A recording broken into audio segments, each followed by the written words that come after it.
선한 사람 TV를 애청하고 계시는 국내외에 계시는 성도 여러분, 주 예수 그리스도의 이름으로 문안 인사드립니다. 오늘은 종교개혁이라는 주제로 말씀드리겠습니다. 종교개혁은 1517년 10월 31일 마틴 루터가 베텐부르크 성당 문에 교회 면죄부 판매의 부당함을 지적하는 95개조 반박문을 붙였고, 이 기회에 종교개혁이 방방곡곡에 일어났습니다. 16세기 유럽에서 로마 캐톨릭 교회에 항의하여 일어난 개혁운동으로서 1517년에 루터에 의해서 개인의 신앙과 성경 해석의 중요성을 강조하였고, 그 결과 성경적인 모임을 결성하는 프로테스탄트, 즉 개신교회가 탄생하게 되었습니다. 이 운동은 캐톨릭 교회의 부패와 전통에 대한 반발, 성경 중심의 신앙 회복, 그리고 신앙의 개인적 주체적 실천을 강조하는 신학적 변화로 이어졌습니다.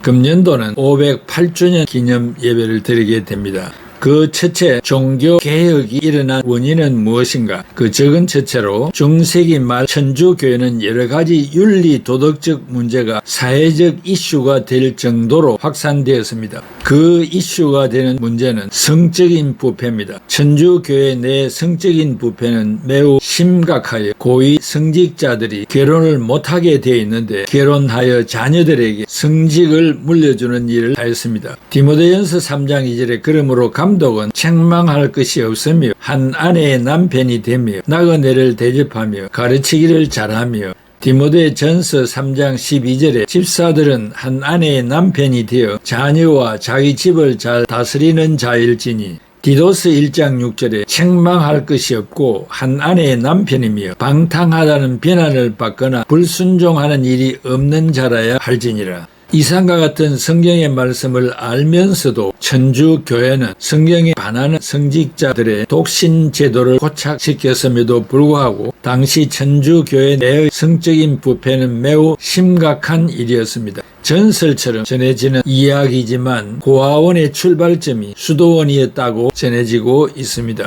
둘째는 세습의 문제가 노골화되었습니다. 고위 성직자들이 천주교회의 교리를 위반하기까지 하면서 아내를 두었고, 자녀들에게 다른 직임과 함께 성직을 물려주는 당대의 세습 문제가 부패의 다른 원인이 되었습니다. 셋째는 물질 중심주의. 당시 면죄부 판매 문제도 누가 이 권한을 가지는가, 누가 돈을 많이 손에 쥐는가라는 문제가 대두되었습니다. 성직 매매 문제가 돈을 버는 것과 관련이 있었습니다. 당시 교황 레오 10세는 이미 2개의 주교직을 가진 알버트 호헨졸레론에게 마인츠 주교직을 제안하면서 1200두카트 금화를 요구했으나 알버트는 700두카트를 주장하여 결국 1000두카트로 낙찰되었습니다. 그 대가의 하나로 알버트는 8년 동안 면죄부를 발행한 수익금의 절반은 가지고 절반은 베드로 성당 건축비로 충당하였습니다. 넷째, 명예와 힘을 중요한 가치로 여겼습니다. 다섯째, 십자가를 의존하여 성부, 성자, 성령을 손으로 위아래로 좌우로 그은 성호가 악마로부터 자신을 지켜주는 것으로 생각하고 성자들의 무덤에서 기도하면서 점차 성자 숭배로 나가며 그리하여 온갖 미신이 난무하였습니다.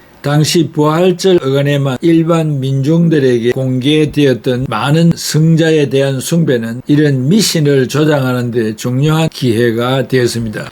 어쩌면 이런 부패 때문에 종교 개혁이 널리 퍼져나가고 사람들에게 악영향을 미쳤던 것입니다. 그러나 외적인 다양한 부패가 종교 개혁의 주된 원인이라고 생각하지 않습니다. 그 신뢰로 에라스무스와 같은 신학자는 제일 먼저 교회를 떠나야 할 사람인데 떠나지 않고 1524년에 있었던 자유의지에 대한 루터와의 논쟁에서 그는 기본적으로 천주교의 기본 사상을 유지하였고 루터 쪽으로 기울어지지 않았습니다. 그러므로 당대 교회와 사회의 타락과 부패가 종교 개혁의 원인이었다고 볼 수 없습니다.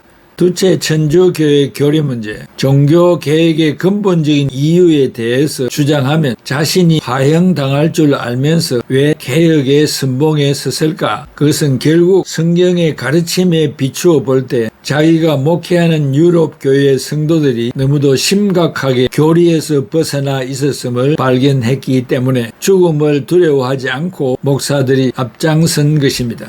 그러나 종교개혁의 원인은 앞에서 살펴보았던 것처럼 성도들의 윤리 도덕적인 문제가 아니라 교회가 근본적으로 잘못되었다는 것이 종교개혁의 근본적인 문제가 된 것입니다. 이런 인식을 가능하게 한 것은 역시 성경의 가르침이었습니다. 성경에 비춰볼 때 성도들의 예배와 가르침과 제도가 잘못된 것이라는 사실을 알게 된 것입니다. 성경의 가르침을 속속들이 알고 있었던 루터는 어떤 사람은 생활을 지적했지만 루터는 교리를 지적하였습니다.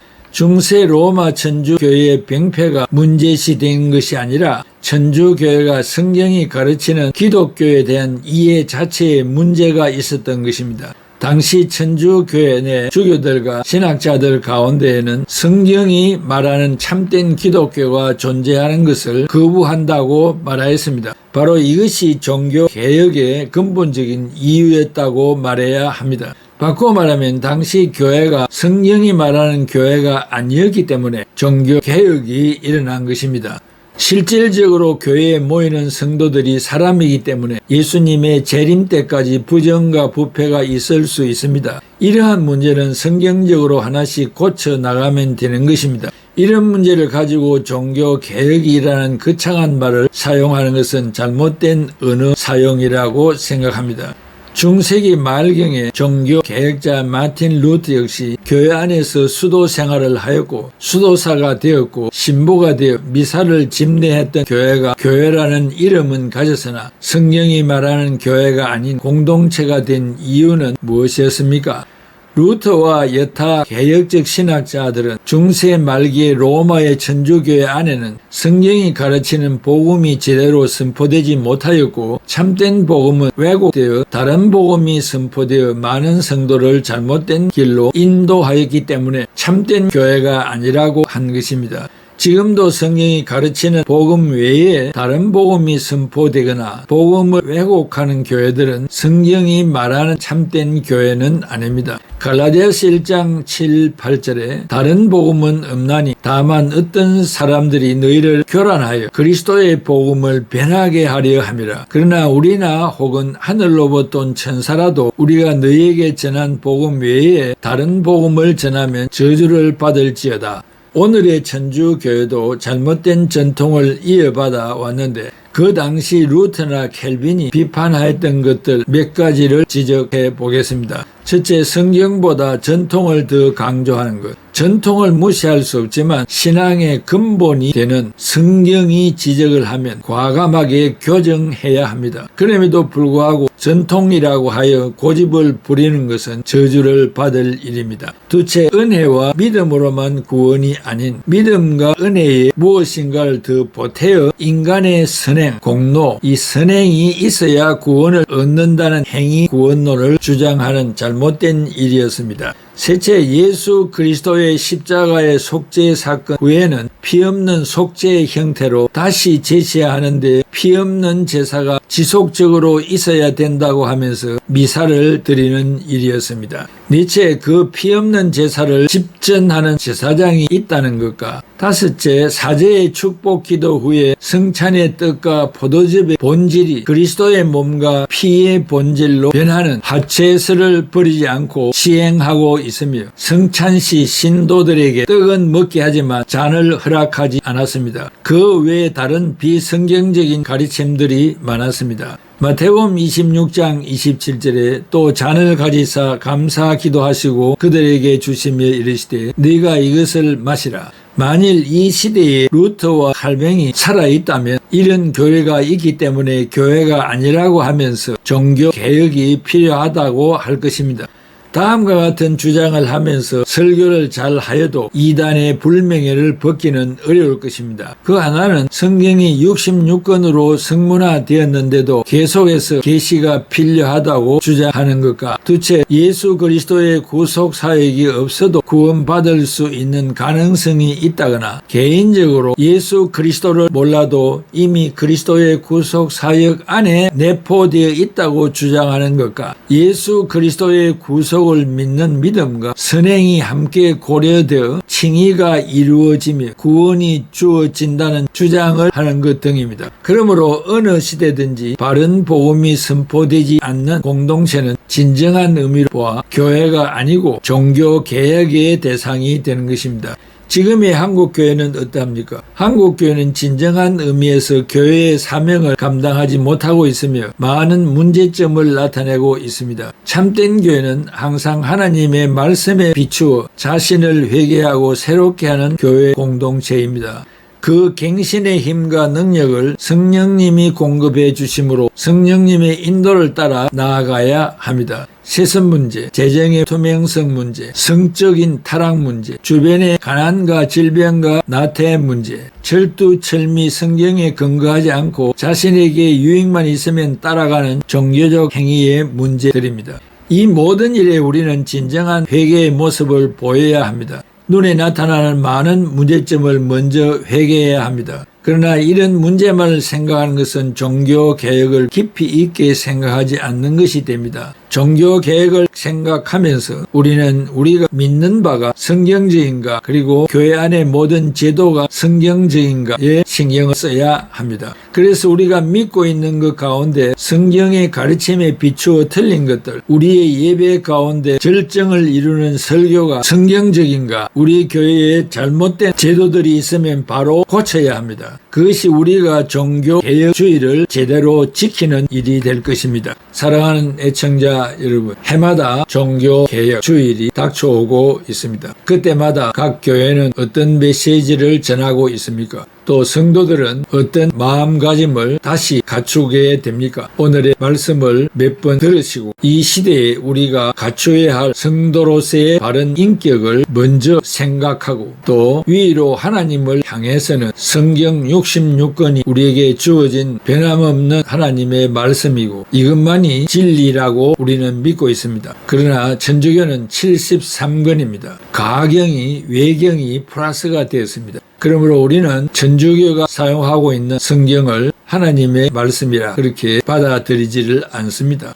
이것이 종교 개혁의 원인이 되었고 교회의 제도가 성경적이지 아니할 때 이런 개혁의 문제가 일어나는 것입니다. 사람이 실수하고 범죄하는 것은 교육을 통하여 바로 고쳐갈 수 있지만 교회가 비틀어졌을 때에는 즉 다른 복음이 들어왔을 때에는 그것은 사람의 힘으로 어떻게 할 수가 없습니다. 그것은 갈라디아서가 말하는 그대로 다른 복음이 들어오면 믿으면 저주를 받게 되는 것입니다. 그러므로 애청자 여러분들이 이 시대에 종교 개혁을 어떻게 지켜야 하는가 하는 것을 다시 한번 깊이 생각하는 그런 주일이 되면 좋겠습니다. 기도하겠습니다. 고마우신 아버지 하나님, 은혜와 사랑을 감사합니다. 금년도에도 종교 개혁의 메시지를 들을 수 있도록 인도해 주신 것을 감사합니다. 혹간 우리 자신들의 신앙생활이 비성경적인지 교회 생활이 비성경적인지 이것을 먼저 생각하게 하시고 성경이 요구하는 뜻을 따라서 믿으며 신앙생활하는 우리 애청자들이 다 되게 하여 주시옵소서. 예수 그리스도의 이름으로 기도하옵나이다. 아멘. 내 주는 강한 성이요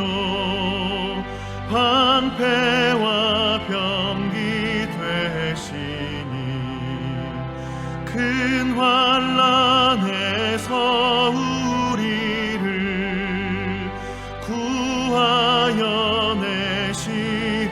내시리로다. 옛 원수 마귀는 이때도 힘을 써 모략과 권세로 무기를 삼으니 천하에 누가 당하랴. 내 힘만 의지할 때는 패할 수밖에 없도다. 힘 있는 장수 나와서 날 대신하